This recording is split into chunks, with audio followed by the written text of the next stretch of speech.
Muy bien, muy buenos días. Vamos el día de hoy a realizar el tema de la presión arterial, los mecanismos que regulan la presión arterial, porque en relación precisamente a estos mecanismos que se pueden alterar es que aparece el problema de la hipertensión arterial, un problema bastante frecuente en nuestro país. En primer lugar, lo que hay que ver es que la presión arterial expresa una relación que existe entre lo que es el contenido, la sangre, y por otro lado, el continente, que son las paredes arteriales. La sangre sale con fuerza del ventrículo izquierdo, generando una presión de 120 milímetros de mercurio, y esa presión es como consecuencia de una relación entre la fuerza de la sangre y la resistencia que le ejercen los vasos sanguíneos, en este caso las arterias. Las arterias no son tubos huecos vacíos por donde la sangre va a avanzar. Las arterias están constantemente llenas de sangre, y si bien las arterias en su inicio tienen un componente elástico, que es para producir la receptividad del volumen sanguíneo que sale del ventrículo izquierdo, conforme la arteria se va ramificando, conforme la aorta se ramifica en arterias de mediano y de pequeño calibre, ese componente elástico se pierde. Y lo que va a predominar es eminentemente el componente muscular. Y componente que tiene una función de generarle una resistencia, una fuerza que se opone a que la sangre avance. Recuerden que la sangre sale del ventrículo izquierdo con una presión promedio de 120 milímetros de mercurio y que finalmente debe llegar esta sangre a los capilares. Y en los capilares la presión no debe ser mayor de 35 milímetros de mercurio, porque si no, el capilar, que es una estructura muy débil, muy frágil, el capilar con una presión mayor puede dañarse. Entonces, ¿qué es lo que sucede entre esta presión de 120 que sale del ventrículo? ¿Cómo hacemos de que esa presión baje a menos de 35 milímetros de mercurio para que no dañe el capilar? Y bueno, entre estas dos situaciones, la salida de sangre del ventrículo y la sangre que está en los capilares, hay una fuerza que se opone, que hace de que si la sangre quiere seguir avanzando a través de estos vasos de mediano y de pequeño calibre, tienen que entregar parte de su fuerza. Tienen que ceder parte de su fuerza hacia las paredes del vaso para poder atravesarlo, porque son vasos eminentemente musculares. Y entonces la presión de 120 para poder avanzar a través de los vasos de mediano y pequeño calibre, que son vasos eminentemente musculares, como les dije, la presión bajará a 80, a 60, a 50, para que finalmente llegue a los capilares con una presión menor de 35 milímetros de mercurio y no dañe la pared. Entonces, eso es, digamos, la situación hemodinámica que va a suceder. Y a lo largo de todo este recorrido hay una relación entre la fuerza de la sangre y las paredes arteriales, entre el contenido, que es la sangre, y el continente, que es la arteria. Ese equilibrio es lo que trata de expresar la presión arterial, que de acuerdo a la ley de Poiseuille, donde tenemos que el flujo sanguíneo es directamente proporcional a la presión e inversamente proporcional a la resistencia vascular periférica. De aquí nosotros podemos despejar la presión, y la presión arterial va a ser el producto del flujo sanguíneo por resistencia vascular periférica. De ahí es que sale este tipo de concepto, ¿no? que si bien es una fórmula matemática, nosotros lo expresamos de que la presión es el gasto cardíaco, que es la cantidad de sangre que sale del corazón en una unidad de tiempo, que en este caso es en un minuto. Sabemos que en cada latido sale 70 mililitros, pues en un minuto hay 70 latidos. Entonces, si multiplicamos 70 por 70, nos da 4.900. Ahí tenemos los 5 litros de sangre que salen en un minuto. Multiplicado, lógicamente, por la resistencia que ejercen los vasos. La resistencia vascular periférica, ¿no? Ahí lo tenemos. Entonces, ese volumen minuto también lo podemos expresar como gasto cardíaco. Es lo mismo. Y el gasto cardíaco, como les mencioné, sale alrededor de 5 litros por minuto. La resistencia vascular periférica es alrededor de 20 milímetros de mercurio por litro por minuto. Lo cual finalmente nos da que la presión arterial es alrededor de 100 milímetros de mercurio.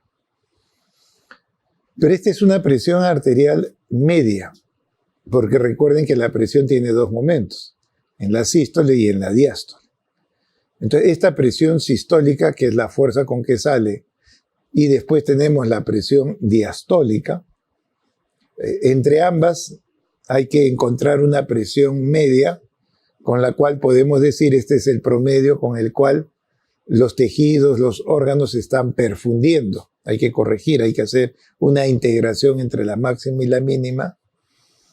Y esa relación entre esa presión arterial media y la mínima, esta integral que nosotros podemos sacar entre estas dos presiones, la sistólica y la diastólica, le hemos puesto pues el término de presión arterial media, es la presión promedio. Considerando la máxima con la mínima, se ha calculado, y es lo que uno podría preguntar, ¿y cuál es la presión con la cual se perfunden los tejidos? Pues no es ni la sistólica ni es la diastólica, es una integral entre ambos que nosotros llamamos presión arterial media. Pues bien, hay que establecer cuál es el parámetro por el cual podemos nosotros decir que la presión está dentro de rangos normales y cuando decimos que la presión está elevada por encima de estos valores normales. Y bueno, para eso se han hecho estudios epidemiológicos en donde se ha tratado de evaluar a partir de qué valor nosotros podemos encontrar que ya la presión empieza a hacer repercusión sobre el organismo. Recuerden que la presión es lo que lleva la sangre hacia los diferentes órganos, cerebro, corazón, riñón, ¿no? Pues bien, esta presión, si es mayor de lo, entre comillas, llamado normal, va a empezar a dañar el corazón, el cerebro, el riñón, el endotelio.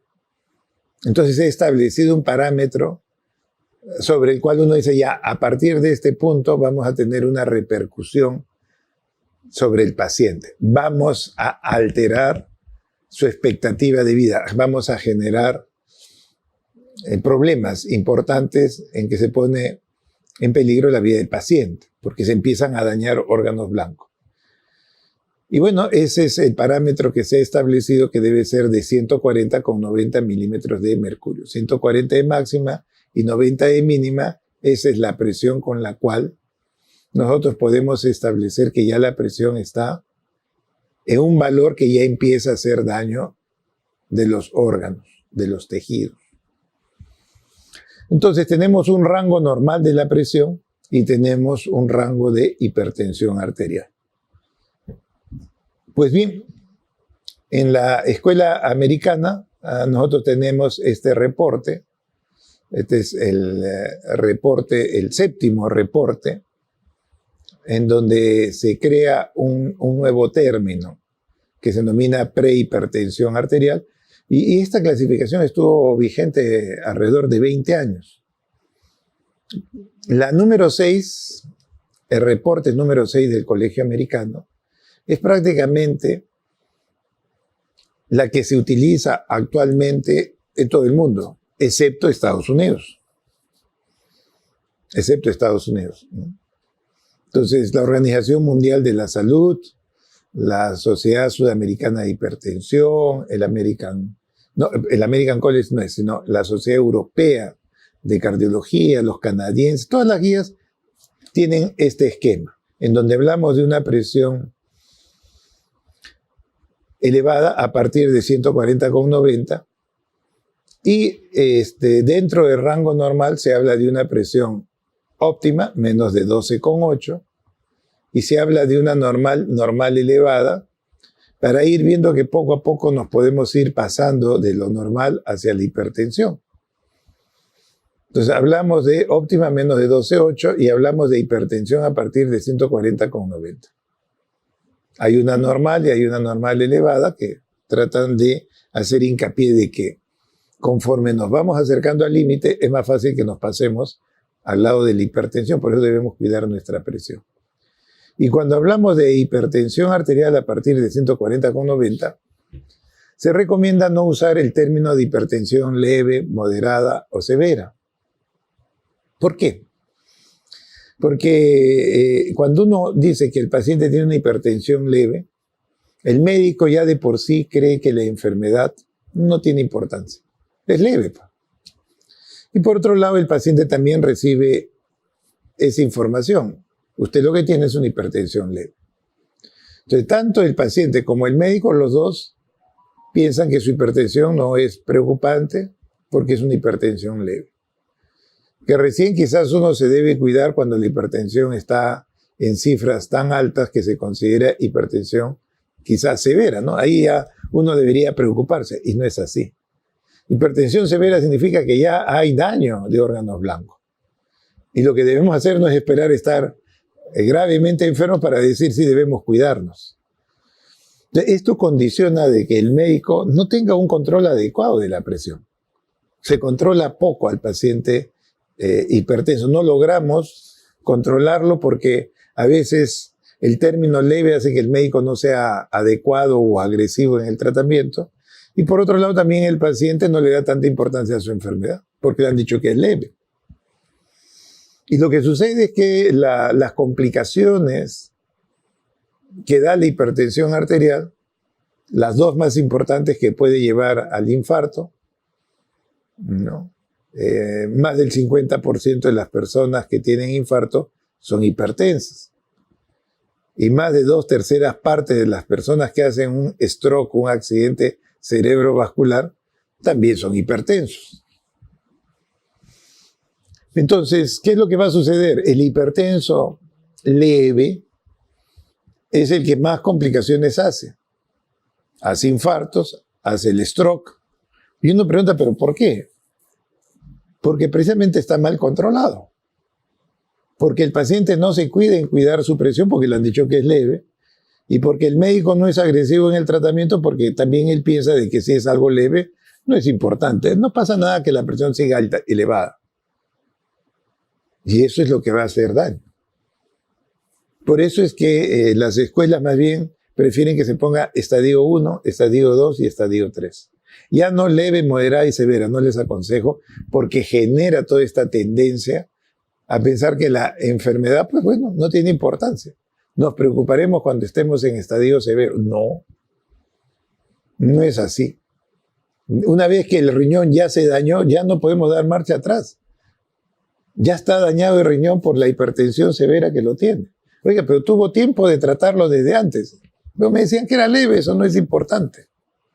Entonces, por favor, no usen mucho este término de leve, moderado, severo. No lo tengan dentro de su lenguaje porque nos genera estas situaciones de no darle la importancia a esta peligrosa enfermedad como es la hipertensión y que afecta pues a un buen número de pacientes. Entonces, esta es la clasificación que tenemos, que se utiliza a nivel mundial, excepto un país que es Estados Unidos. Estados Unidos, si bien tenía esa clasificación de prehipertensión, que era el JNC7,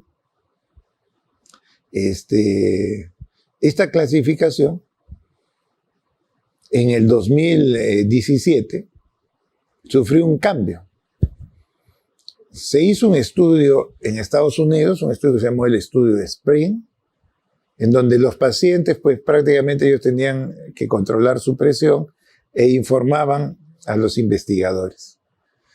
No fue un estudio estricto, sencillamente fue un estudio y ellos establecieron y dijeron, no, a partir de ahora la presión debe ser catalogada menos de 13,8 normal y más de 13,8 ya hipertensión arterial. Es decir, la cifra de 14,9 caía un punto, tanto en la máxima como en la mínima.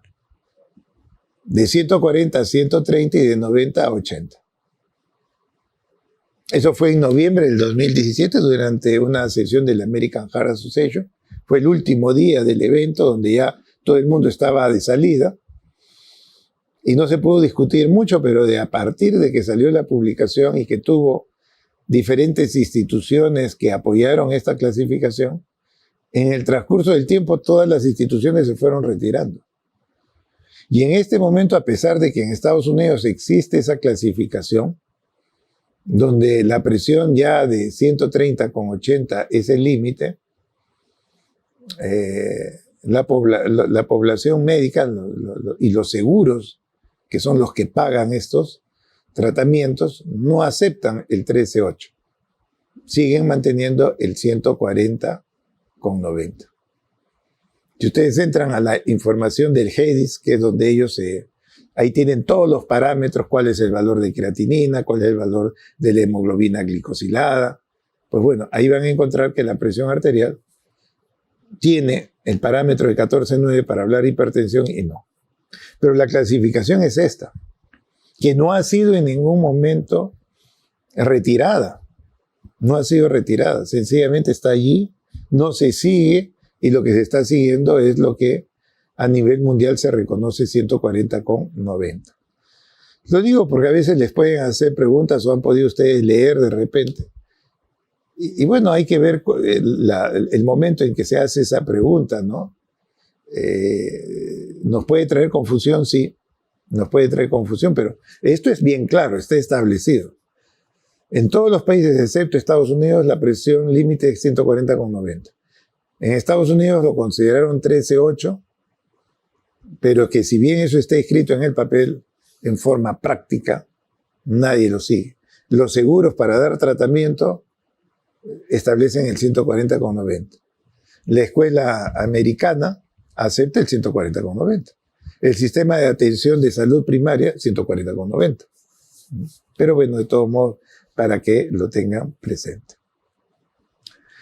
Muy bien, yo les hablaba de la presión arterial media porque es la verdadera presión que uno puede decir, esta es la presión con la que en forma constante la sangre irriga los órganos y tejidos. Lógico, uno dice en la sistólica va más, en la diastólica va menos, pero por eso se hace una integral.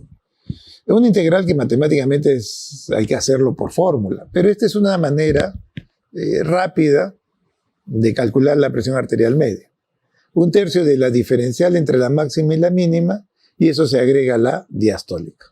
Entonces es una forma de tener un valor aproximado de la presión arterial media, ¿no? Que es muy importante desde el punto de vista fisiológico, ¿no? También se habla de una presión de pulso. La presión de pulso es una diferencial entre la máxima y la mínima, que, bueno, se establece como parámetro que es más o menos de 40 milímetros de mercurio. Tratan de decir que la presión de pulso expresa el volumen de sangre que está saliendo.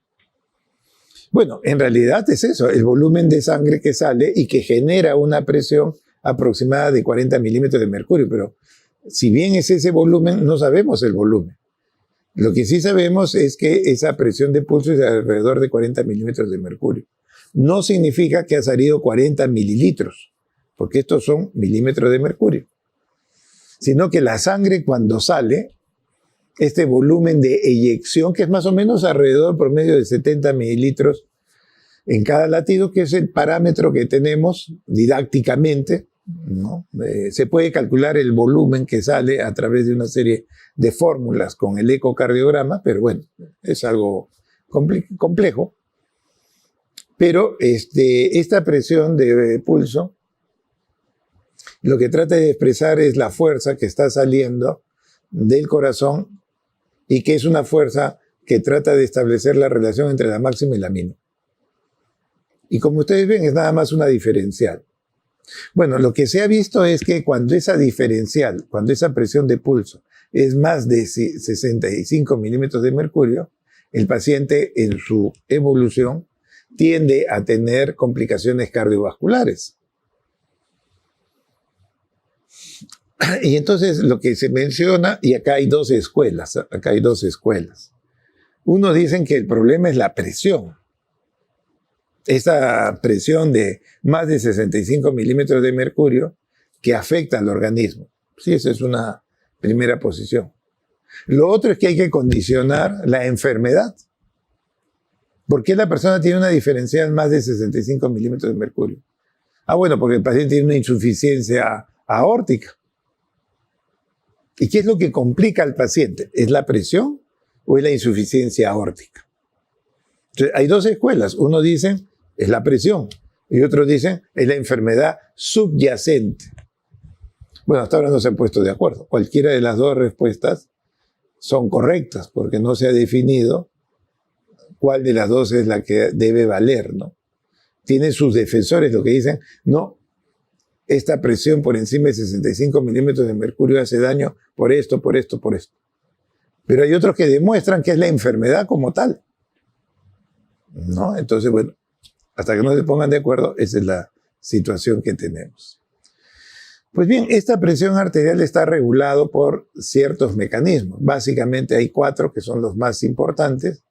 El sistema nervioso, el sistema renina-angiotensina, el sistema de las quininas y el de los péptidos natriuréticos. Estos 4 sistemas regulan de alguna forma la presión arterial. Y cuando estos se alteran, pues se propicia el problema de la hipertensión. Veamos primero cómo es que influye el sistema nervioso al respecto.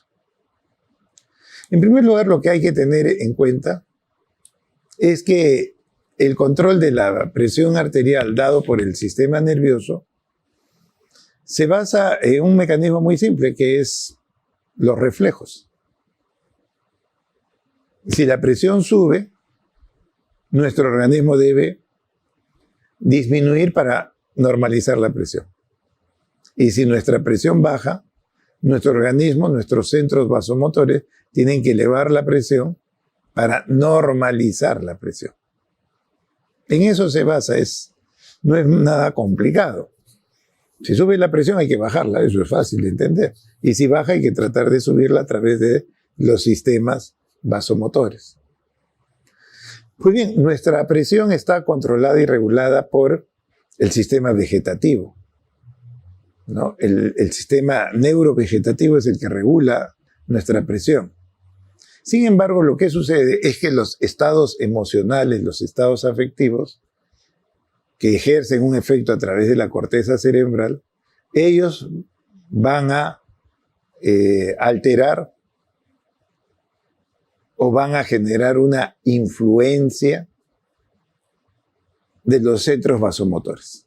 O sea, los centros vasomotores reciben varios estímulos y entre ellos recibe estos estímulos del estado emocional o el estado afectivo del paciente. Y entonces los centros vasomotores, que son los que van a determinar, por ejemplo, a través de la vía simpática para que la presión tienda a subir por un efecto de vasoconstricción y por aumento de la fuerza contráctil del corazón, estos centros vasomotores reciben la influencia del estado emocional. Y cuando la persona tiene un estado emocional incrementado, ¿no? Se incrementa el estado emocional del paciente, pues este efecto influye sobre los centros vasomotores y ellos pueden hacer que la actividad simpática se incremente, ¿no? Y eso es así, pero recuerden que nuestro organismo está controlado por un sistema vegetativo. Él es el que controla la presión. Pero no significa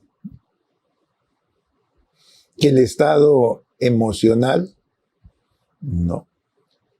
Es un mecanismo por el cual el paciente puede llegar a ser hipertenso. ¿Por qué les digo esto? Pues es bien importante. Hablamos de que la persona, por ejemplo, cuando va al médico y el médico le encuentra la presión alta, pero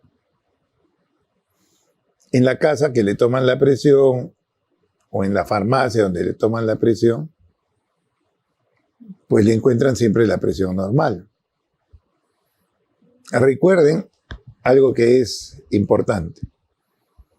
Cualquier persona, no necesariamente el médico, cualquier persona no puede registrar la presión. Yo mismo me puedo registrar la presión con los equipos actuales que hay, los digitales, y son muy buenos equipos, los digitales. Cualquiera nos puede registrar la presión, pero eso es lo que hace, registrar la presión. Pero no hacen el diagnóstico de hipertensión. Pero lo que sucede es que a veces uno toma atribuciones. Entonces, si alguien nos toma la presión y nos encuentra alta, la persona dice, usted es hipertenso. Sí, pero no pregunté, señor, ¿ha tomado café? Bueno, sí, acabo de tomar una taza de café.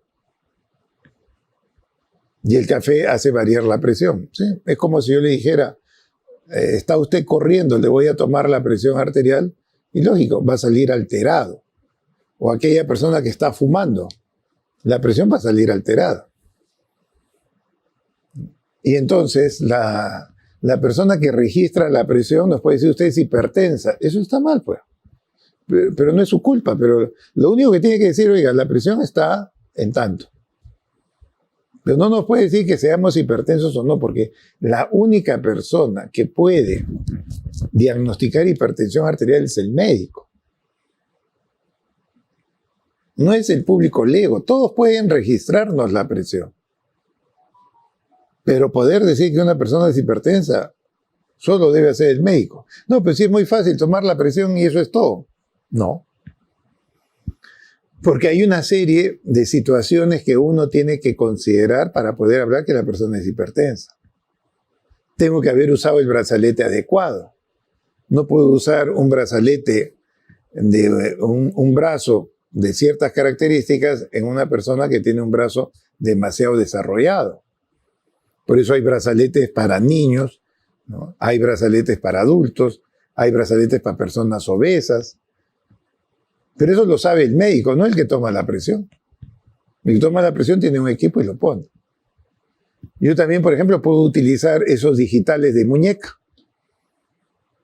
Y si tomo la presión, pero pongo la muñeca alejado y no a nivel del corazón, pues el valor que estoy registrando no es el correcto, porque la técnica está equivocada. Si yo quiero usar el de pulsera, tengo que llevarlo a la altura del corazón. Por eso el brazalete, cuando se coloca, siempre está a la altura del corazón. Si yo quiero usar estos tensiómetros digitales de muñeca, se puede hacer, pero tengo que ponerlo a la altura del corazón. Esa técnica lo conoce pues el médico y sabe las situaciones, que si la persona ha fumado, si la persona ha tomado café, hay que esperar media hora para tomar y registrar adecuadamente la presión. Por otro lado, para que la persona se le pueda tomar la presión, el paciente tiene que estar en reposo, en descanso, el brazo se tiene que apoyar, una serie de cosas que el médico sí sabe. Registrarnos la presión puede ser cualquiera, pero el que nos diagnostica es el médico. Además, un valor de presión no hace diagnóstico. ¿No? Si vamos a los métodos antiguos, porque ahora para diagnosticar hipertensión arterial lo más práctico es hacer un mapa, o también se puede hacer un AMPA, un monitoreo ambulatorio de la presión, y antes lo que se hacía era registrar la presión y tener dos controles posteriores. Pero eso lo sabe el médico, no lo sabe el que registra la presión. Por eso les digo, tengan mucho cuidado. Cualquiera puede tomarnos la presión, nos puede registrar la presión, pero el único que puede diagnosticarnos es el médico, ¿no? Es el médico. Eso es lo que hay que tener claro, porque el médico conoce lo que está haciendo, sabe la técnica que tiene que hacer para registrar bien la presión y dar una información. Porque ser hipertenso no es que estoy en el club social de moda. Todos mis compañeros son hipertensos, yo ya estoy dentro del club. No, señor. Aquella persona que es hipertensa debe saber, bien diagnosticado. Una persona que es bien diagnosticada sabe que su expectativa de vida cambió. Esa persona, si no se cuida, se va a morir antes de tiempo. Y que puede hacer dos complicaciones serias. O un infarto, que lo puede matar, o un stroke, que lo puede dejar inválido para toda la vida. No es un club social, no. La hipertensión arterial es una situación de peligro. Y por eso hay que saberlo registrar. Entonces, volviendo a lo que les decía, ¿no? Que cuando uno toma la presión a un paciente, a veces la presión tiende a estar incrementada, pero el paciente nos increpa y nos dice, doctor, no, siempre que me toman en mi casa está normal. Yo soy una persona emotiva, doctor, no soy hipertensa. Y eso es una cosa frecuente, ese es un error. Ese es un error. Se habló del hipertenso en mandil blanco. Bueno, se pueden poner el mandil verde, amarillo, celeste, el color que quieran. La situación no cambia. No es el color del mandil. No es el médico. Es el estado del paciente. Y esa misma situación, cuando esa persona, por decir, tenga un contratiempo, tenga un problema, pues no estamos nosotros protegidos en una burbuja, pues estamos expuestos a una vida cotidiana con mucho estrés, tensión, preocupaciones. Entonces, cuando uno tiene todas estas impresiones, lo mismo va a pasar cuando va al médico. Cuando va al médico, lo mismo le va a suceder. La presión va a tender a elevarse. Y si la presión está por encima de 140/90 y se registra así, con los controles que debe hacer, pues uno no le debe decir, sí, usted es una persona emotiva. Lo que hay que decirle, usted es una persona hipertensa, porque lo es. Si yo tengo una presión de 11,7 y tengo un contratiempo o voy al médico por primera vez, porque sí es cierto, cuando va uno al médico a veces está con una tensión. ¿Qué me va a decir? ¿Qué me va a reclamar? ¿Qué me va a increpar? Etcétera, etcétera. Ya está preocupada. Y si estoy en 11,7, pues me subirá a 12,8. A lo máximo será pues a 13. No más, no sube demasiado la presión. Pero si yo estoy con 11,7 de presión antes de entrar a la oficina del médico, y cuando el médico me registra y me dice, usted está en 17,7, y el paciente dice, no, doctor, yo soy emotiva. No, usted es una persona hipertensa. Usted es hipertensa. No, pero doctor, es la atención que estoy viniendo acá a su consultorio. No es verdad. Si bien el estado emocional influye, por eso les pongo, el estado emocional, el estado afectivo influye sobre la presión, sí. ¿Hace variar? Sí. Pero no nos va a llevar de un 11 a un 170. Eso solamente sucede si la persona es hipertensa. Si yo fuera normotenso y tengo un problema tensional, pues de 11 se le va a 12, máximo será pues 12,5 o 13. Pero no se me va a ir a 16, 17.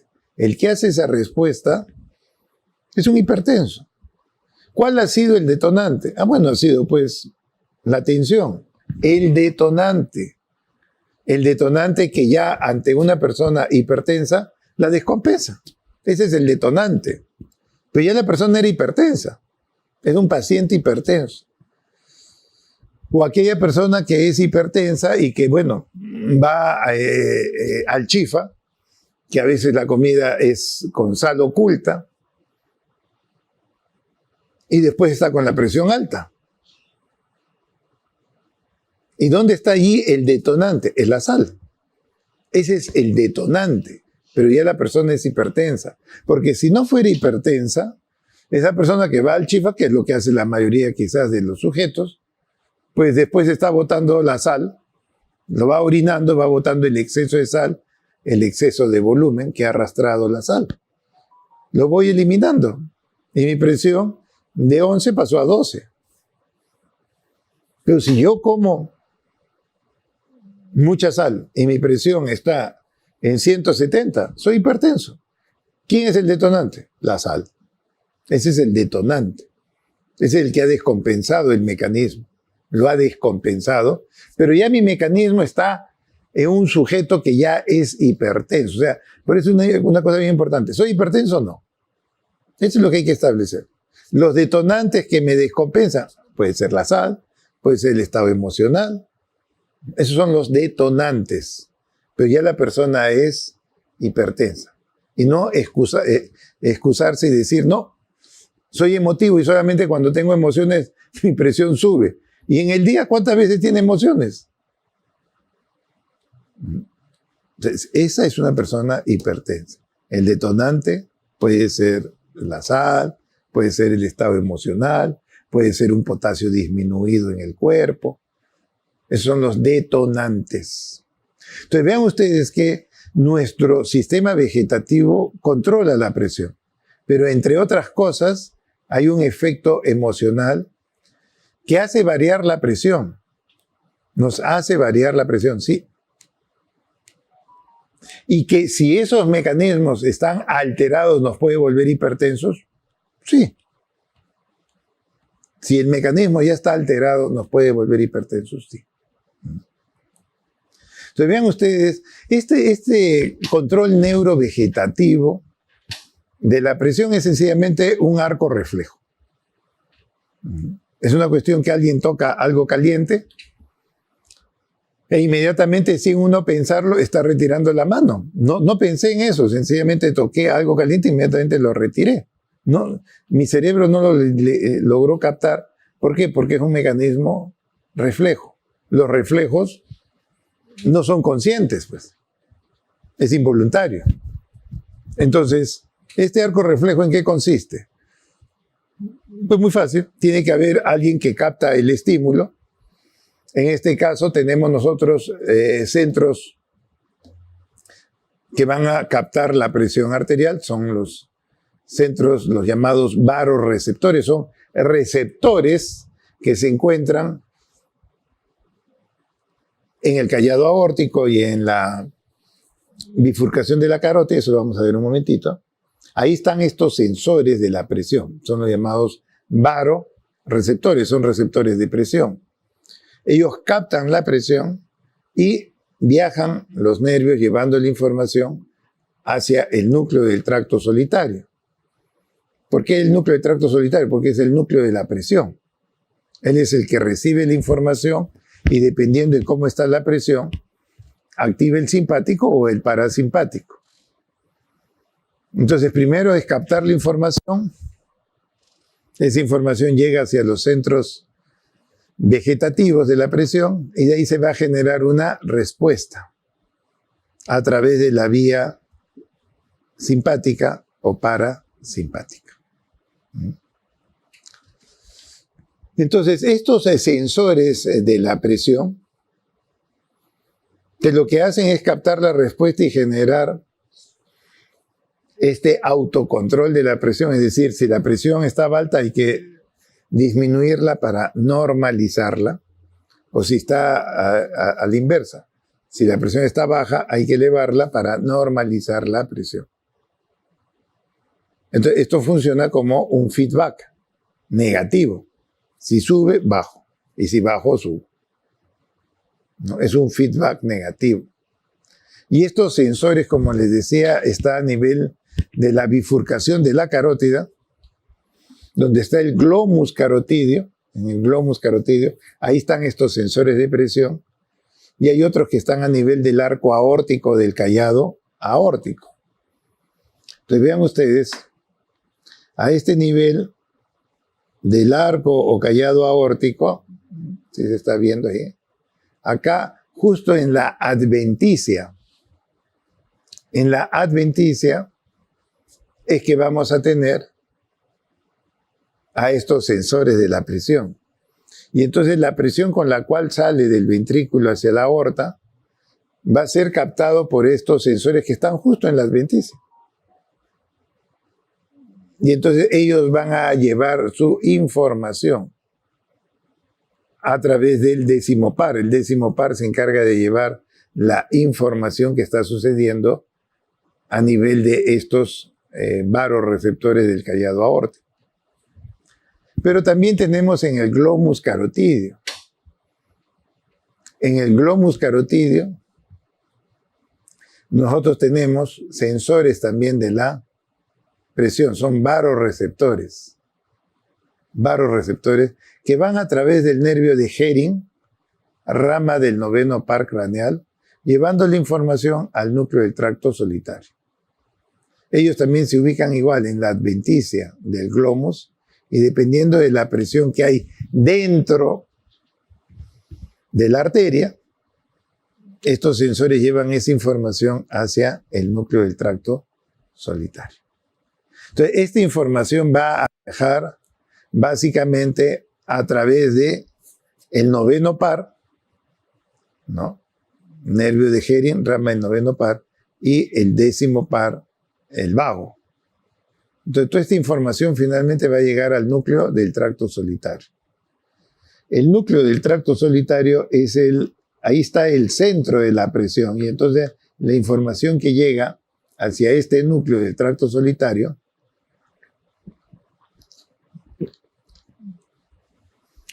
pues va a generar una respuesta, un feedback negativo. Entonces pónganse, por ejemplo, que la presión ha disminuido, la persona ha estado deshidratada, ha estado con cuadro diarreico, qué sé yo, y entonces la presión tiende a bajar. Inmediatamente esa información va a llegar al núcleo del tracto solitario, y el núcleo del tracto solitario va a activar el área rostro-ventrolateral. ¿Por qué activa esta área? Porque ese es el centro del sistema simpático. Y entonces lo que le dice al sistema simpático, oiga, usted encárguese de regular la presión. Trate de normalizar la presión. Eleve usted un poco la presión y normalícela. Y para eso el sistema simpático se basa de la norepinefrina. Entonces la norepinefrina es la que va a establecer la respuesta para que la presión se normalice. Y de esa manera la presión se regula. Pero la otra opción es que, por ejemplo, más bien la presión ha subido. Y entonces yo lo que tengo que hacer es activar el núcleo ambiguo, porque en el núcleo ambiguo tenemos el centro parasimpático. Y ellos a través de la acetilcolina va a hacer que la presión tienda a disminuir y que se normalice. Entonces, por un lado tenemos el simpático y por otro lado el parasimpático, y así nos han enseñado.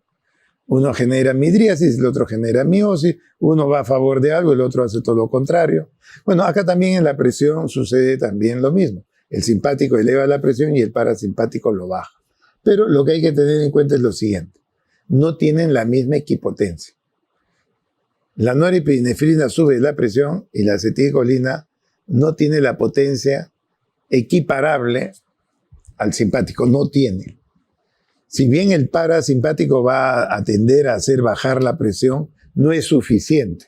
Para yo poder compensar la elevación de la presión, tengo que hacer dos cosas. Uno, activar el parasimpático, pero después lo que tengo que hacer es inhibir al simpático. Tengo que inhibirlo, tengo que bloquearlo. Y de esa manera consigo normalizar la presión. O sea, no es uno contra otro nada más, tengo que inhibirlo. Y para eso activo el área caudo-ventrolateral, ¿no? El área caudo-ventrolateral, el cual secreta el GABA, el ácido gamma-aminobutírico, y el GABA lo que hace es inhibir al simpático. Y recién de esa manera nosotros estabilizamos la presión. Entonces no vayan a pensar, como sale pues lógicamente en los cuadros, en que el simpático hace una cosa y el parasimpático hace lo otro, y que son equipotentes. Al menos en la parte cardiológica no.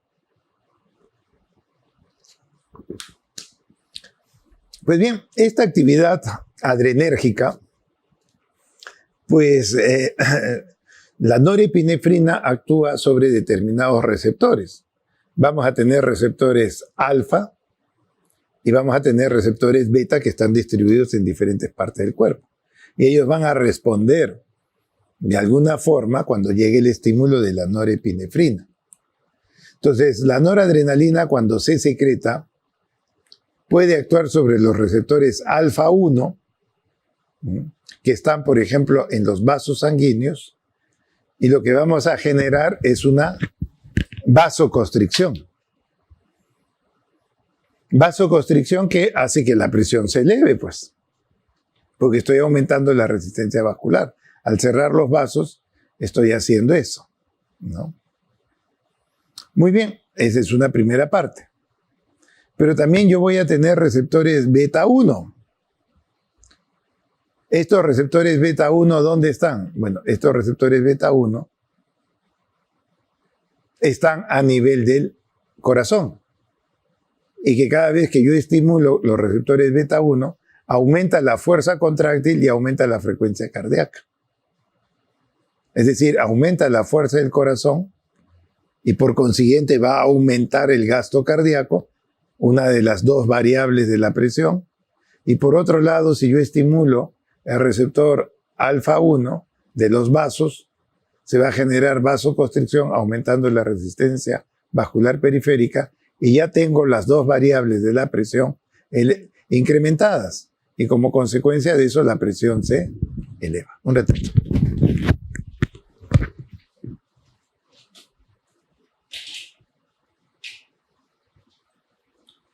Muy bien. Entonces, vemos que a través de tanto estos receptores alfa y de estos receptores beta, vamos a tender a elevar la presión arterial.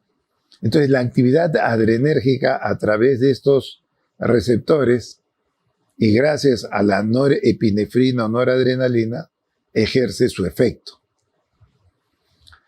Entonces, si bien yo les he dado didácticamente los receptores alfa que están a nivel de los vasos sanguíneos, los beta que están a nivel del corazón, pues tienen otras distribuciones. Son más amplios, estos receptores están en muchos sitios. Entonces, los alfa 1 fundamentalmente nos interesan a nosotros del punto de vista de la presión, que están alrededor de los vasos sanguíneos. Y eso va a hacer de que se produzca la vasoconstricción. Mientras que los receptores beta 1 están a nivel del corazón, haciendo de que el corazón aumente su fuerza contráctil y aumente su frecuencia cardíaca. Y de esa manera vamos a tener que el gasto cardíaco, el trabajo del corazón se incrementa por efecto de la norepinefrina. Pues bien, ya les hablamos de la importancia tanto del simpático como del parasimpático, pero ojo, si bien cada uno hace cosas opuestas, la potencia no es igual. Ahora, el sistema adrenérgico es un mecanismo de defensa. Nos ayuda, es un sistema de alarma, ¿no? Esta actividad adrenérgica está precisamente para ponernos alerta ante el peligro, ¿no? Son mecanismos que precisamente nos ayudan a podernos defender. ¿Estamos? Entonces, ¿es un mecanismo de ayuda? Sí. Es como si fuera lo de los autos, que uno tiene una alarma para el auto y que cuando alguien pues quiere robar el auto o hacer algo, la alarma funciona y hace y cumple su función. El sistema adrenérgico cumple una función importante. Es el mediador de la emergencia, el mediador de la alarma de nuestro organismo en determinadas situaciones. Pero, ¿qué pasa si, por ejemplo, el auto falla y la alarma suena y suena todo el día? Ya no cumple su función de protección, ya incomoda, ya fastidia. ¿Qué les quiero decir con esto? Que el sistema adrenérgico es muy importante para a nosotros prepararnos para las situaciones de emergencia. Para eso está. Cuando estamos en reposo predomina nuestro parasimpático. Pero cuando estamos ante una situación de emergencia tiene que participar el simpático. Para eso está diseñado. Nos ayuda, es un sistema de alarma. Pero ¿qué pasa cuando esto empieza a hacerse crónico? Cuando el sistema adrenérgico se mantiene crónico y forma sostenida. Ya no tiene una función de alarma. Ya nos empieza a hacer daño. Entonces, un sistema adrenérgico sostenido y permanente puede generar daño sobre el corazón. Un sistema adrenérgico crónico y sostenido nos puede volver hipertensos, sí, porque está haciendo que el sistema falle, pero no por una vez o dos veces. ¿Estamos? No es porque yo me emociono porque voy al médico una vez, no. Porque todo el día estoy sometido a un estrés. Estoy en un estrés permanente. Y si yo no manejo el estrés, si el estrés más bien me maneja a mí, puede generarnos enfermedades, diversas enfermedades, entre ellos la hipertensión arterial. Entonces, por eso cuando uno pregunta, dice, pero el estrés es muy importante. El estrés es muy, pero muy, tan igual como ahora se habla mucho de la depresión y, por ejemplo, nuestro sistema nervioso, depresión y ciertas enfermedades, depresión y cáncer. Bueno, lo opuesto también generan esta situación. Una persona que está sometida al estrés permanente va a hacer que el sistema falle y ya nos va a empezar a hacer daño. Nos puede volver hipertensos, sí, eso es lo que les quiero decir. Mucha actividad adrenérgica nos puede volver hipertensos, sí. Hoy día comí mucha sal. Ya mi organismo rápidamente lo va a eliminar. No me ha vuelto hipertenso. Altera mi presión momentáneamente. Me subió de 11 a 12. Ya oriné la sal, ya boté el exceso de sodio y de agua. Ahora ya estoy normal. Pero todos los días llega un momento en que ya los sistemas empiezan a fallar y nos van a volver hipertensos. Entonces, el sistema adrenérgico en forma crónica y sostenida nos puede hacer daño y volvernos hipertensos. La respuesta es sí. Y bueno, también aparte de que existen los vasoreceptores, también tenemos receptores que tienen que ver con el oxígeno y el CO2. Cuando el oxígeno disminuye o el CO2 aumenta, pues estos receptores, los llamados quimiorreceptores, que están en los mismos sitios donde están los vasoreceptores, son los mismos, pero el sensor es diferente. Este es lo que capta es el descenso de oxígeno y el aumento del CO2. Entonces, lo que va a suceder es que estos quimiorreceptores lo que van a propiciar es la vasoconstricción. Cuando estos quimiorreceptores, por falta de oxígeno e incremento del CO2, se activan, pues lo que va a generar es una respuesta de vasoconstricción. Entonces, eso es lo que uno tiene que entender. Es un sistema, digamos, secundario que hay en el organismo.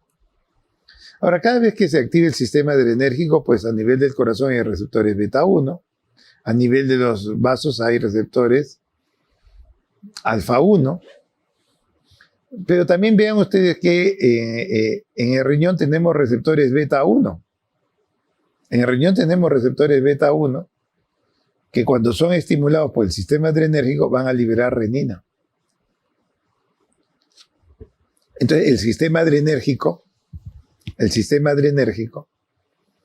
lo que hace es activar la liberación de renina a nivel de riñón porque ahí hay receptores beta 1.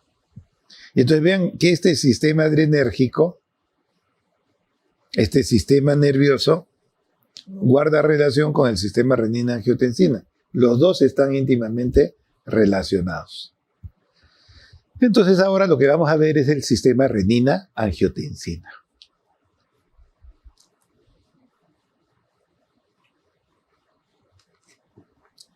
Si ustedes recuerdan,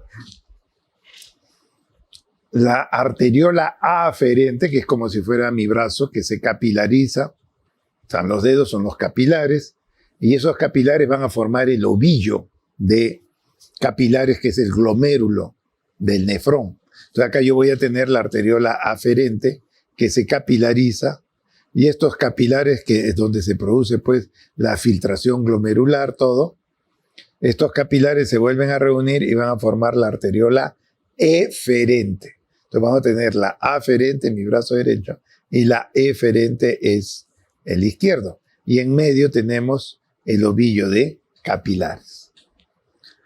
Pues bien, lo que va a suceder es que en la arteriola aferente, ojo, en la aferente que estamos acá, la arteriola aferente acá, a este nivel, no sé si se verá, la arteriola aferente,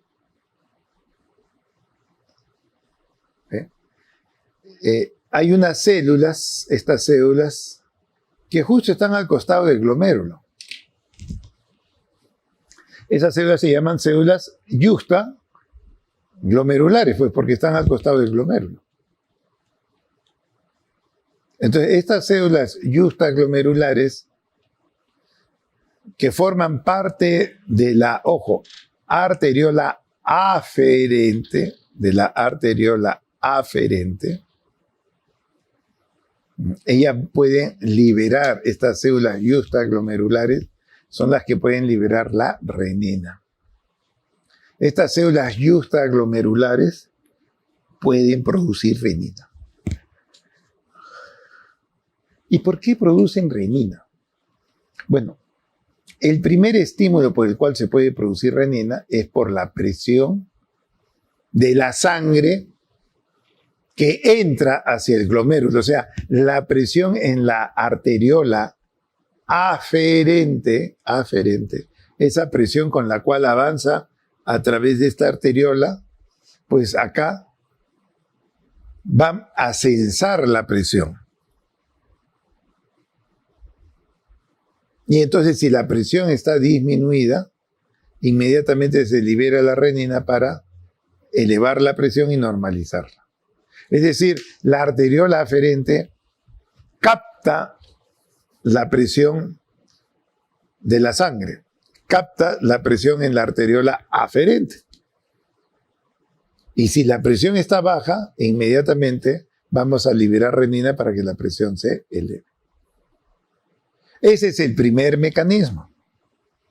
El segundo mecanismo, le dije que la actividad adrenérgica a través de los receptores beta 1. Acá justo estas células justaglomerulares tienen receptores beta 1. De tal forma que cada vez que se produce la noradrenalina o norepinefrina, esta noradrenalina, norepinefrina va a tener efecto sobre estos receptores beta 1 que están a este nivel. Y ellos hacen que se libere renina, segundo mecanismo. Y el tercer mecanismo está dado por esta estructura que se denomina mácula densa. Mácula, acá está la mácula densa. ¿En qué consiste esto? Si ustedes recuerdan, tenemos el glomérulo, de ahí sigue el tubo contorneo proximal, asa de Henle, y justo cuando asciende el asa de Henle y va a iniciarse el tubo contorneo distal, es esta estructura. Esta estructura que ustedes ven acá, ¿no? Va a continuarse con el tubo contorneado distal. O sea, este es el inicio, esta estructura que se llama mácula densa, está justo en el inicio del tubo contorneo distal. En el inicio está. Y son células modificadas que tienen una finalidad. Lo que hace es censar, captar si la cantidad de sodio que está en el túbuli es la adecuada. Porque si hay poco sodio en este túbuli, los sensores que están en la mácula densa van a decir, ojo, acá hay poco sodio, hay poca presión, elevemos la presión. ¿Qué hacemos? Liberen renina. Liberen renina. Y de esa manera, pues lo que podemos hacer es regular la presión arterial. Regularla. Son mecanismos así, que por algún motivo el sodio disminuyó, por algún motivo el sistema adrenérgico se activó, que por algún motivo la presión en la arteriola aferente disminuyó. Bueno, esos mecanismos hacen que nosotros liberemos renina en el aparato yuxtaglomerular para poder finalmente regular nuestra presión arterial. Entonces vean ustedes, para yo producir renina tengo 3 mecanismos. El primero, los vasoreceptores que están en la arteriola aferente, y que si se produce una caída de la presión arterial en la arteriola aferente, lo que nosotros hacemos es liberar renina. ¿Para qué? Para que la renina normalice nuestra presión. Segundo mecanismo, la actividad adrenérgica. Cada vez que nosotros activamos a la norepinefrina o noradrenalina, ya sabemos definitivamente que a nivel del aparato yuxtaglomerular vamos a tener receptores beta 1 que van a ser estimulados. Cada vez que se active el sistema simpático, pues se va a actuar a través de estos receptores beta 1 que están en el aparato yuxtaglomerular para que tienda a elevar la presión y la normalice. Y el tercer mecanismo está a nivel de la mácula densa. Si hay una disminución del sodio, algunos dicen del cloro, es una cuestión de ver la literatura, pero recuerden que cloruro de sodio, cloro y sodio. Pues bueno, para cardiología acá nosotros tomamos en cuenta de que si el sodio disminuye a nivel de la mácula densa, a nivel de esta estructura que está al inicio del tubo contorneo distal, pues bien, lo que van a hacer es, en ese momento, si baja el sodio es porque la presión está baja. ¿Qué debemos hacer? Inmediatamente liberar renina. Liberamos renina. Entonces, estos son los 3 mecanismos que van a hacer que la presión genere un tipo de respuesta. Primero, la renina va a responder a la presión en la arteriola aferente. En segundo lugar, los receptores beta 1, que están a nivel de las células yuxtaglomerulares del riñón. Y tercero, en la mácula densa, si por algún motivo nos damos cuenta de que hay una disminución del sodio. Si disminuye el sodio en la mácula densa, se supone de que la presión arterial está baja. Estos son mecanismos que lógicamente van a regular la presión. Muy bien, entonces vean ustedes que una vez que nosotros liberamos renina, ¿qué pasa? ¿Qué es lo que va a suceder? Pongamos una situación. Una persona tiene una hemorragia, hay una hemorragia, pierde un volumen sanguíneo, eso hace de que la presión en la arteriola aferente caiga, ha habido una hemorragia,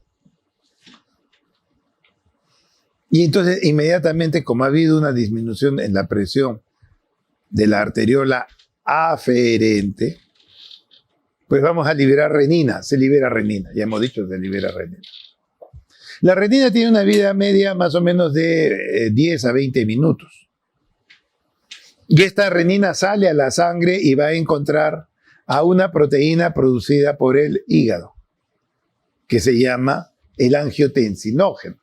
El angiotensinógeno es una proteína hepática que circula por la sangre, pero no tiene ningún efecto.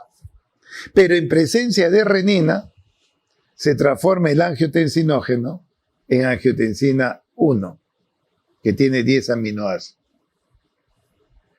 Esta angiotensina 1 va a seguir circulando por la sangre y en presencia de la enzima convertidora, que generalmente se encuentra en grandes cantidades en el pulmón, esta enzima convertidora de angiotensina, pues lo que hace es transformar este decapéptido, llamado angiotensina 1, en un octapéptido, llamada angiotensina 2.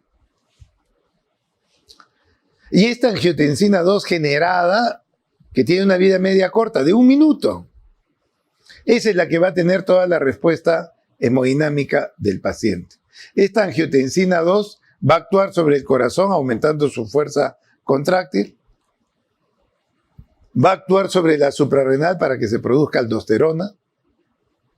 ¿Estamos? Recuerden que la aldosterona retiene sodio y retiene potasio. Va a actuar sobre el riñón para poder retener sodio y agua y aumentar nuestra volemia. Va a tener un efecto sobre los vasos sanguíneos, la angiotensina 2, generando una vasoconstricción. Y vean ustedes que todo este sistema, llamado sistema renina-angiotensina, incluso le ponen el nombre de aldosterona, sistema renina-angiotensina-aldosterona, porque hace que la suprarrenal produzca aldosterona. Si bien actúa sobre el corazón, sobre los vasos sanguíneos, sobre la suprarrenal y el riñón, lo otro que hace el sistema renina-angiotensina, lo que hace la angiotensina 2, es que va y activa al simpático. Activa al simpático. ¿Estamos? Entonces vean ustedes cómo el sistema adrenérgico hace que se libere renina, pero a la vez la renina, cuando genera angiotensina 2, la angiotensina 2 hace que el sistema simpático se active. Los dos sistemas están muy interrelacionados. Sí, eso es verdad. Los dos sistemas están muy interrelacionados. Los dos se ayudan. Entonces vean ustedes, el elemento importante no es el angiotensinógeno ni angiotensina 1. Es la angiotensina 2, que es un poderoso vasoconstrictor, retenedor de sodio. Vean ustedes, acá estamos poniendo sus propiedades de la angiotensina 2. A nivel de los vasos, cierra los vasos, aumenta la resistencia vascular, sube la presión. A nivel del riñón, retiene sodio y agua, aumenta nuestra volemia. Hacemos que la suprarrenal sintetice aldosterona y la aldosterona igual retiene sodio y agua. En relación al cerebro, estimula la sed para que uno esté tomando más agua. Actúa sobre el corazón, generando un aumento de la fuerza inotrópica. Pero también la angiotensina 2 activa al sistema simpático. Activa al sistema simpático. Por eso estos dos sistemas muy interrelacionados. Producto de esto es que nosotros podemos decir que si yo genero vasoconstricción, la resistencia vascular sube. Si yo reabsorbo sodio o hacemos que se produzca más aldosterona o al cerebro le estimulamos la sed, lo que vamos a tener es aumentar nuestra volemia. Y así es como nosotros podemos ver la respuesta de la angiotensina 2. Muy bien. Ahora, hay un clásico sistema en que hemos mencionado.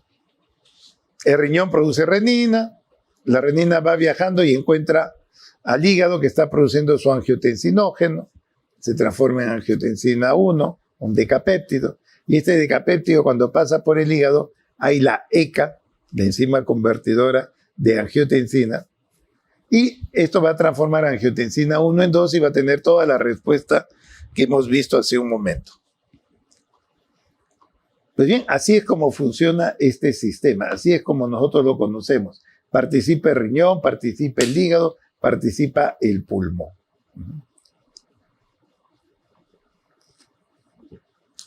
Muy bien. Ahora, ¿qué hacían los investigadores? Lo que hacían era en segmentos de arteria, uno administraba renina y al otro lado aparecía la angiotensina 1. Y uno decía, pero ¿cómo? La renina actúa sobre el angiotensinógeno. Y en este segmento de arteria no está el hígado. No está esta proteína llamada angiotensinógeno. ¿Cómo es que tenemos angiotensina 1? Y todavía después se dieron cuenta que también había angiotensina 2. Pero ellos dijeron la ECA está en el pulmón, la enzima convertidora está en el pulmón, no está en este segmento de arteria. En este segmento de arteria no está lo que se ha producido por el hígado. No está, no hay. Entonces empezaron allí a evaluar y ¿qué se dieron cuenta? Que, ojo, a nivel de la pared arterial, tenemos nuestro propio sistema renina. Tenemos nuestra propia enzima convertidora en la misma pared arterial. En la misma pared arterial tenemos el sistema renina-angiotensina. Y es quizás lo más importante, porque vean en esta imagen, ¿cuánto de la ECA que tenemos nosotros está participando, como decíamos al principio, el riñón, el hígado, que genera una respuesta? No, ese sistema que se le llama el sistema de la ECA plasmática es 10%. Prácticamente el 90% de la enzima convertidora es producido en un 90% por el organismo. En un 90%, así, es producido por la pared arterial. Es lo que se llama la ECA tisular, es del tejido. Muy diferente a la ECA plasmática, en donde está participando el riñón, el hígado, el pulmón. Ese sistema existe, sí, pero el más importante para nosotros es que en la pared arterial tenemos nuestro propio sistema de renina-angiotensina. Eso es lo que nosotros tenemos. Entonces, hay una ECA tisular, que es la más importante, y hay una ECA plasmática que va también circulando. ¿Y por qué es fundamental esto? Porque la ECA es la que hace una serie de efectos. Regula el flujo sanguíneo, modula la actividad simpática, estimula la activación de las células musculares lisas de los vasos, ¿no? Interacción en el endotelio, que es fundamental porque esto es una estructura que ya lo hemos visto en la clase anterior, lo trascendental que ejerce. Entonces, si bien por un lado nosotros tenemos la presencia de la angiotensina 2, poderoso vasoconstrictor, es un elemento que favorece la generación de radicales libres, hay una disminución del óxido nítrico. Entonces, todos los efectos de la angiotensina 2 fundamentalmente también se ven complementados con la bradiquinina, que es lo que vamos a ver en un momento, ¿no? Entonces, no es solamente simplificarlo y decir, este tiene un efecto, este otro es lo contrario, y eso es todo, no. Hay que fundamentarlo.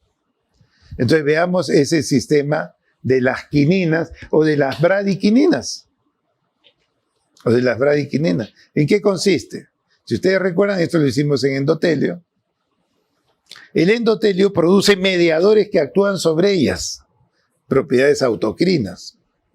Bueno, entonces el endotelio produce bradiquininas que pueden actuar sobre ellas mismas, o también la bradiquinina viene de otro sitio, pero el mismo endotelio puede producir bradiquinina, sí, y actúa sobre ella misma generando pues una propiedad que es una propiedad autocrina. Muy bien, la bradiquinina llega, ocupa su receptor y genera una triple respuesta en la célula endotelial. Por un lado, se va a producir óxido nítrico, muy importante. En segundo lugar, la síntesis del factor hiperpolarizante derivado del endotelio. Y finalmente se genera, a raíz del ácido araquidónico, la prostaciclina. Estos tres mediadores es producido por el endotelio cada vez que la bradiquinina lo estimula. Entonces, la bradiquinina es un poderoso sintetizador de óxido nítrico, factor hiperpolarizante, prostaciclina. Estos tres, ¿qué hacen? Generan vasodilatación. Si el óxido nítrico es un elemento vasodilatador fundamental, pero acá la bradiquinina genera una triple respuesta. Por eso, la importancia que tiene la bradiquinina por su potencia. Tiene un potente efecto vasodilatador. Pues bien, esa bradiquinina se puede inactivar, se puede degradar y ser eliminado sin cumplir sus funciones verdaderas a través de la enzima convertidora, a través de la ECA. La misma ECA que hablamos hace un momento, sí, a través de esa misma ECA, la enzima convertidora, que en un primer momento la encontramos en el pulmón, pero que también está en las paredes arteriales. Esa misma ECA que tiene la función de transformar angiotensina 1 en 2, esa es la que también hace de que la bradiquinina, poderoso vasodilatador, pues termine degradándose, ¿no? Entonces vean ustedes en este esquema que quizás lo puedan conocer, el angiotensinógeno a través de la renina pasa a angiotensina 1, la angiotensina 1 por la enzima convertidora pues va a pasar a angiotensina 2, ojo, importante, 1 a 2, y ya la angiotensina 2 va a actuar sobre sus receptores, haciendo de que se produzca todos sus efectos que hemos mencionado. Porque ya tenemos a la angiotensina 2, poderoso vasoconstrictor. Pero vean que ustedes que en el lado derecho, en esta zona de acá, ahí tenemos a las bradiquininas que son poderosos vasodilatadores porque ellos cada vez que son estimulados producen tres cosas. Importante la bradiquinina. La bradiquinina va a producir óxido nítrico, va a producir factor hiperpolarizante y prostaciclina. Son tres elementos que hacen de que se rompa este equilibrio cuando se ve alterado por la llamada enzima convertidora de angiotensina. Este equilibrio la ECA lo va a alterar. ¿Por qué? Porque la ECA lo que hace es inactivar a la bradiquinina. La ECA tisular, la ECA que está en la pared arterial, ella se va a encargar de dos cosas a la vez. La más importante y la que quizás todos conocemos es que angiotensina 1 pasa a 2. Eso es el más importante, pero no nos olvidemos de algo. También la ECA disminuye, inactiva a este poderoso vasodilatador.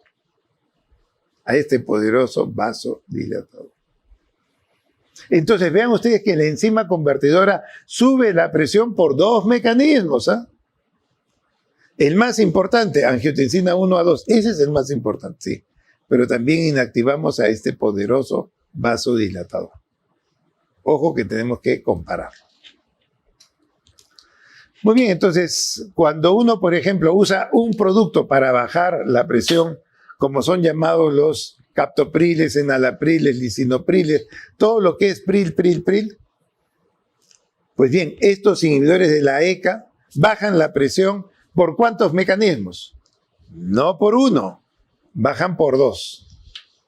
El inhibidor de la ECA lo que va a hacer es evitar que angiotensina 1 pase a 2. Perfecto, y por lo tanto la presión no sube.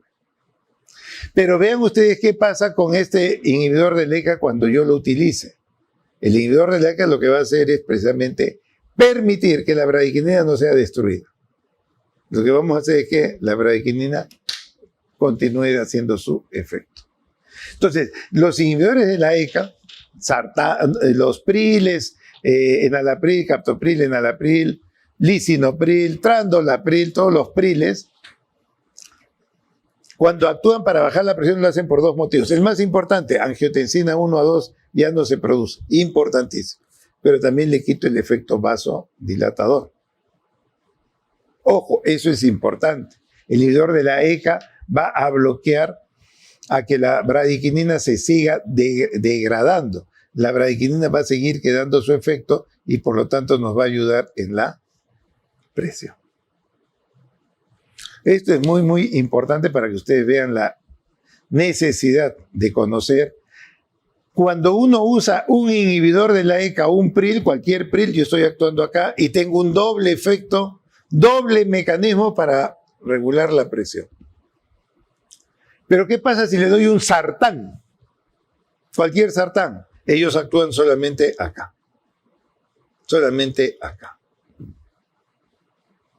No es que actúen sobre estas dos vías, no. Acá cuando uno utiliza un medicamento, ¿no?, que tenga por función bloquear el receptor de la angiotensina 2, es decir, usar un sartán, cualquier sartán, porque todos hacen lo mismo. Ellos lo que van a hacer es actuar sobre el receptor. Solamente actúa sobre una vía. No es igual que un inhibidor de la ECA que actúa sobre dos vías. Sobre dos vías. Muy bien. Y finalmente vayamos al sistema de los péptidos natriuréticos, ¿no? Estos péptidos. Esta es una idea que nació hace mucho tiempo, en los 50, en que Kish había descrito que hay unos gránulos en la aurícula. Y después Henry y Pease lo que hacían era con animales de experimentación con perros, ¿no? Lo que hacían era inflar un balón en la aurícula izquierda del perro y lo que observaron era que el perro empezaba a orinar.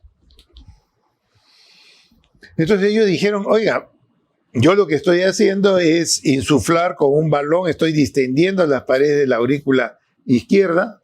¿Y qué estoy consiguiendo? De que este animal empiece a orinar, que genere una natriuresis. Entonces dijeron, entonces acá debe haber algún factor que genera natriuresis producido por la aurícula. Factor natriurético auricular. Así es como empezó esta historia. Lo que se hacía era hacer homogenizados, así era el experimento, de la aurícula y del ventrículo. Y cada vez que se administraba el homogenizado auricular, estos animales de experimentación, pues lo que hacían era, pues de alguna forma, incrementar el volumen urinario. De esa forma yo estoy eliminando el exceso de agua o de volumen que yo tengo en la aurícula, porque lo que yo estoy haciendo es que al preparar estos homogenizados de aurícula y lo administro a los animales, pues estaría haciendo lo que sucede cuando la aurícula está sobrecargada de agua. Inmediatamente cuando está sobrecargada de agua, la aurícula pues va a hacer que empiece a orinar, pero lo hace a través de este factor natriurético que genera a nivel de riñón un incremento de la orina y por otro lado una excreción de sodio. Entonces, esto se llamó factor natriurético. Y como la aurícula podía tener ese efecto, más no el ventrículo, hacían homogenizado el ventrículo y el ventrículo no funcionaba, no generaba natriuresis. Entonces dijeron, hay un factor natriurético en la aurícula, no en el ventrículo. Así es la historia. Y bueno, lo que sucede es que en el año 84 se pudo establecer que ese factor natriurético era un elemento de 28 aminoácidos. Por lo tanto, pasó a ser esto un péptido. Péptido natriurético auricular. Péptido natriurético auricular, que era lo que se producía a nivel de la aurícula. Pero después resulta que encontraron ese mismo péptido que genera natriuresis en el cerebro. Pero no era el mismo, porque uno es de 28 aminoácidos y el último es de 32. No son iguales. Será muy parecido, pero tiene uno 28 y el otro 32 aminoácidos. Entonces, a este péptido que lo encontraron y que generaba natriuresis, pero que estaba en el cerebro, llamaron a eso un péptido natriurético cerebral. ¿Está? Péptido natriurético cerebral. Y finalmente, después todavía se encontró otro tercer péptido, el péptido natriurético de las paredes arteriales, el péptido natriurético C, de 22 aminoácidos. O sea, tenemos péptidos que se producen en diferentes partes del organismo y que generan natriuresis, o sea, hace que botemos el exceso de agua que tenemos, el exceso de sodio. Entonces, estos péptidos están en diferentes partes del cuerpo y que cuando son liberados van a generar este tipo de respuesta. Entonces, cada vez que por algún motivo, por ejemplo, a una persona le hemos pasado 1 litro de salino, le hemos pasado rápidamente 1 litro de salino, ¿qué va a pasar? El volumen que va a llegar al corazón izquierdo y específicamente primero en la aurícula, esta sobredistensión auricular lo que hace es que se produzca el péptido natriurético auricular. El péptido natriurético auricular. ¿Para qué? Para descongestionar la aurícula. Pero resulta que también, si bien la historia era como que el A estaba en la aurícula, El B era el cerebral, el C el vascular. En realidad en el corazón se produce tanto el A como el cerebral, el péptido natriurético cerebral. Y lo mismo sucede en el ventrículo. O sea, si bien en un primer momento encontramos el auricular, supuestamente allí, y el cerebral, supuestamente en el cerebro, resulta que ambos están en todos sitios. Pero ya no se puede cambiar el nombre. No son los mismos, porque uno es 28 aminoácidos y el otro es 32. No son los mismos, no son los mismos. Pero no se puede cambiar los nombres, es como las prostaglandinas, lo encontraron en la próstata, pero está en todo el cuerpo. Entonces, lamentablemente, el péptido natriurético de 28 aminoácidos se produce tanto en la aurícula como en el ventrículo. Al principio no se sabía eso, después en el tiempo se han ido dando cuenta de eso. Y que también en el corazón se produce péptido natriurético cerebral. El B, el cerebral, no es exclusividad del cerebro, ahí lo encontraron. Y por eso se le llamó así. Pero en realidad, tanto el péptido natriurético auricular como el cerebral se producen en el corazón, tanto aurícula como en el ventrículo. Eso es lo primero. Los dos se producen en el mismo sitio del corazón. Ese es el número uno. Pero, si ustedes quieren dosar el péptido natriurético auricular y el cerebral, el más práctico y económico y barato es el cerebral, no el auricular. Y entonces, cuando uno dosa el péptido natriurético cerebral, nos da toda la información como si fuera el auricular, porque son los mismos. Los dos forman parte del mismo sistema. Lamentablemente, estudiar el péptido natriurético auricular se puede hacer, pero es muy costoso. Muy costoso. Entonces, ¿qué hay que hacer? Bueno, dosemos péptido natriurético B. ¿Y ese péptido natriurético B dónde se está produciendo? ¿En el cerebro? No, se está produciendo en el mismo corazón. ¿En dónde? En la aurícula y en el ventrículo izquierdo. Y esos péptidos natriuréticos, tanto el auricular como el cerebral, ellos van a actuar sobre el cerebro. ¿Y qué van a hacer? Bueno, disminuir lo que se refiere al ACTH, disminuir el deseo por la sal, de la hormona antidiurética y de la Z. O sea, lo que está tratando de hacer es que el corazón, que estaba con sobrecarga de volumen porque le pasé 1 litro de salino, ya está congestionado el ventrículo, pues a nivel cerebral no me siga dando deseo de seguir tomando agua. Que ya no siga produciendo ACTH, porque si produzco ACTH voy a producir corticoides y los corticoides retienen más agua. Y yo estoy sobrecargado de agua. Entonces lo que yo tengo que hacer es botar ese exceso de agua.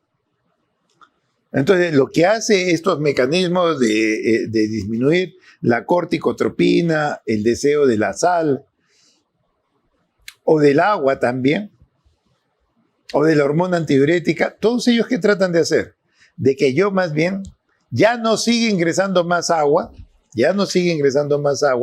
¿para qué? Para que mis cavidades izquierdas vuelvan a lo normal.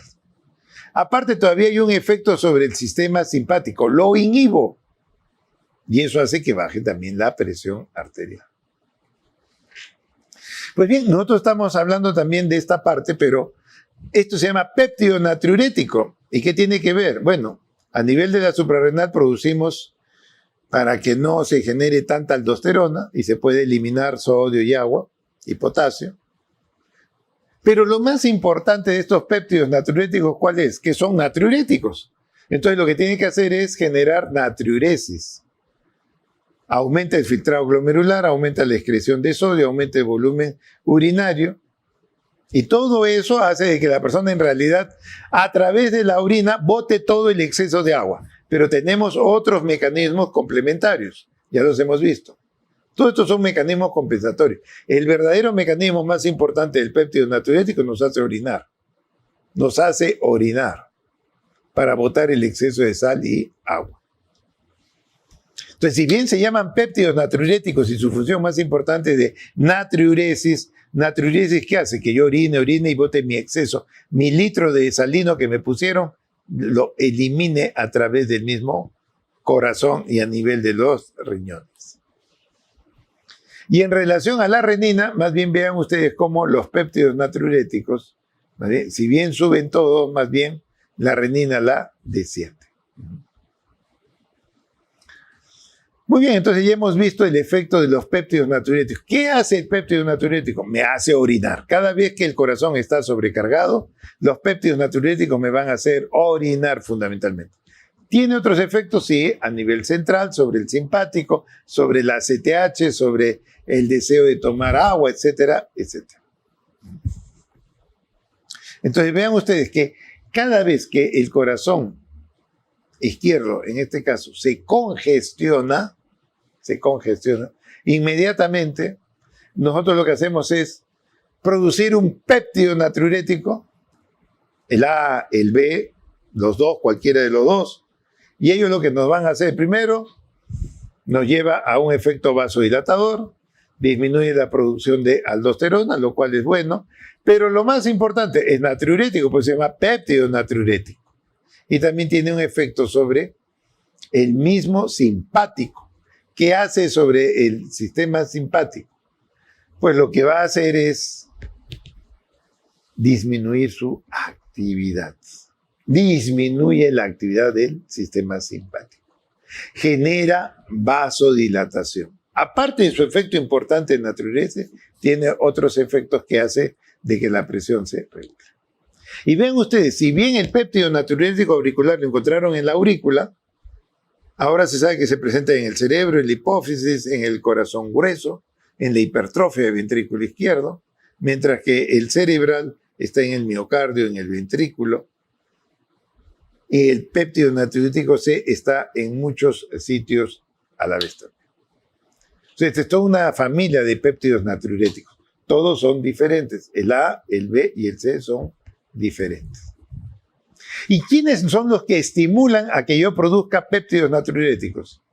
La congestión. Si la aurícula o el ventrículo se congestiona por sobrecarga de volumen, empezamos a producir péptidos natriuréticos. ¿Para qué? Para botar el exceso a través del riñón. Eso es lo que nosotros queremos. Muy bien, entonces ya hemos visto estos 4 mecanismos que van a regular la presión. Y que cuando ellos se alteran, la presión arterial puede incrementar el gasto cardíaco o incrementar la resistencia periférica o los dos. Y de esa manera nos podemos volver hipertensos. El gasto cardíaco está en relación al volumen de eyección, multiplicado lógicamente por la frecuencia cardíaca, y la resistencia sigue siendo como tal. El volumen de eyección, ¿de qué depende el volumen de eyección? Depende de la precarga. Cuánta sangre finalmente se va a permitir de que esté llegando al organismo. Y eso lo hace a través de la precarga, que no hace sino indicar cuál es nuestro volumen intravascular. Pues bien, ¿quién es el que retiene o regula esto? Pues es el riñón. El riñón, a través de su capacidad de retener sodio y agua, es el que va a determinar nuestro volumen sanguíneo, nuestra precarga, y que después de repente la persona tenga hipertensión arterial. Pero como consecuencia ¿de qué? De que está reteniendo sodio y agua. ¿Y por qué yo retengo sodio y agua? Bueno, puede ser una cuestión genética, poco probable. Lo más importante es que yo coma exceso de sal. Si yo como mucha sal, voy a retener sodio y agua, voy a aumentar mi volemia, voy a aumentar mi precarga y, lógicamente, todo esto hace que la presión se altere. Por otro lado, nosotros tenemos el sistema adrenérgico que hace que el corazón aumente su fuerza contráctil, aumente su frecuencia cardíaca y que también genere vasoconstricción. Y de esa manera también subimos la presión, pero los mecanismos son diferentes. El sistema simpático ya sabemos que está muy relacionado al sistema renina-angiotensina, que también regula la presión arterial. Entonces, si uno tiene esta fisiopatología donde vemos, miren, que el riñón está fallando, está reteniendo mucho sodio y agua porque estoy comiendo probablemente mucha sal oculta, pues yo sobrecargo mi volumen, aumento mi precarga, aumenta el volumen de eyección y ya me volví hipertenso. En ese caso, ¿qué hay que darle? Diuréticos. Ahí están indicados los diuréticos. En esos pacientes que tienen sobrecarga de volumen. Pero si tengo a una persona joven de 35, 38 años, muy tenso, muy preocupado con la presión alta, lo más probable es que sea mucha actividad adrenérgica y habrá que darle un beta bloqueante. Hay que darle un beta bloqueante para controlar solo la actividad simpática. Y finalmente, para el sistema renina-angiotensina tenemos los captopriles, enalapriles y lo que viene a ser los BRAD. Y de esa manera ya tenemos 3 mecanismos por el cual yo voy a regular la presión. El cuarto mecanismo está dado por los calcioantagonistas. Que bueno, los inhibidores del calcio ayudan fundamentalmente cuando hay la vasoconstricción sostenida. Entonces vean ustedes que de esa manera, si yo entiendo la fisiopatología de la hipertensión, yo veo por qué se está produciendo la alteración de estos mecanismos, yo voy a poder saber cuándo utilizar un diurético, cuándo usar un beta bloqueador, cuándo usar un calcio antagonista, etcétera, etcétera. Entonces vean ustedes que el tratamiento de la presión no es una cuestión de suerte. No es que yo le dé cualquier pastilla. Yo tengo que entender primero la fisiopatología del paciente para poder yo después darle el tratamiento más adecuado y poder funcionar. Porque a veces uno le dice, le doy la pastilla para la presión, pero no le está controlando. Es que de repente el mecanismo es diferente. Y lo otro que hay que tener en cuenta, el 30% de los pacientes hipertensos tienen solamente, el 30% tienen un mecanismo alterado. El 70% de los hipertensos tienen 2 o más. ¿Qué quiero decir con esto? Que el 30% de los pacientes se pueden controlar su presión con monoterapia. Con un solo fármaco. Mientras que el 70% de toda la población hay que utilizar 2 y hasta 3 medicamentos. ¿No? Entonces, es muy importante entender la fisiopatología para también buscar el tratamiento adecuado. Uso uno, utilizo el otro, o tercero, o cómo los combino. Y es una cuestión de evaluar y ver en relación a este tipo de comportamiento. Muy bien, con esto hemos hecho pues la revisión de los mecanismos que regulan la presión arterial. No sé si hay alguna pregunta.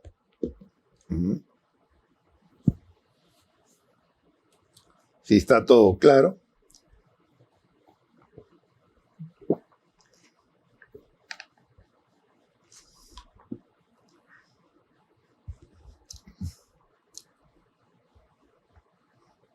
No hay preguntas en este momento.